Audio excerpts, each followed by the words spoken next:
Hello, এটা ইলিশ মাছের roast করে দেখাচ্ছি। আপনারা গোটা নিতে পারেন, আমি একটু কেটে নিয়েছি, নুন হলুদ লঙ্কা গুঁড়ো মাখিয়ে নিয়েছি। এখানে মশলা আছে এই পেঁয়াজ আর লঙ্কা বাটা, এটা আছে আদা বাটা, এটা আছে টমেটো কুচি।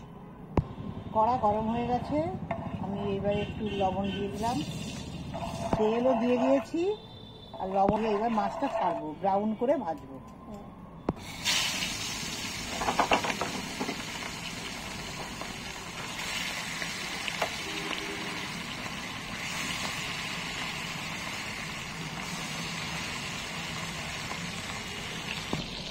মাছটা হয়ে গেছে, এটা এরকম ব্রাউন করে একটু ভেজে নেবেন।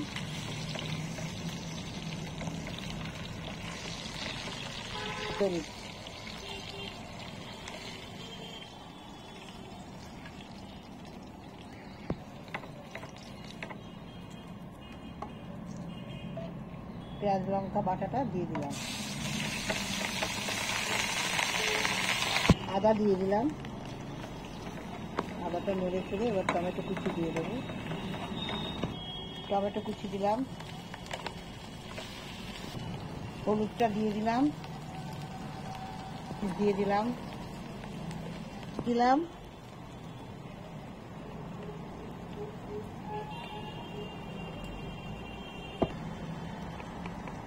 অল্প করে লঙ্কা গুঁড়ো দিয়ে দিলাম।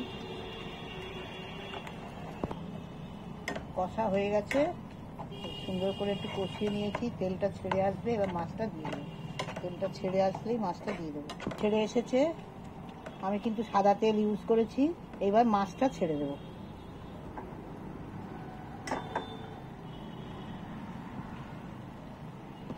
লবণ ছড়িয়ে দিলাম, দিয়ে এবার ঢাকা দেবো।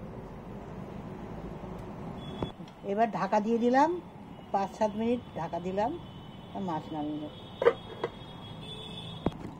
চেরা লঙ্কা ছেড়ে দিলাম, দিয়ে এই 5-7 মিনিট চাপা দিলাম। একটু উল্টে দেবো।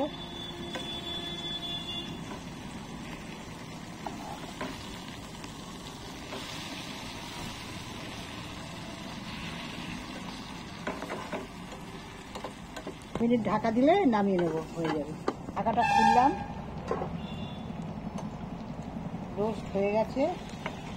এইভাবে বানিয়ে খাবেন, একটা নতুন রেসিপি, দারুণ লাগবে, গরম ভাতে তো জমে যাবে একদম। আর এখন করি, দেখি কেমন হয়েছে। দারুণ দারুণ।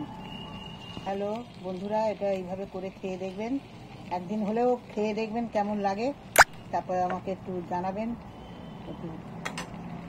টাটা।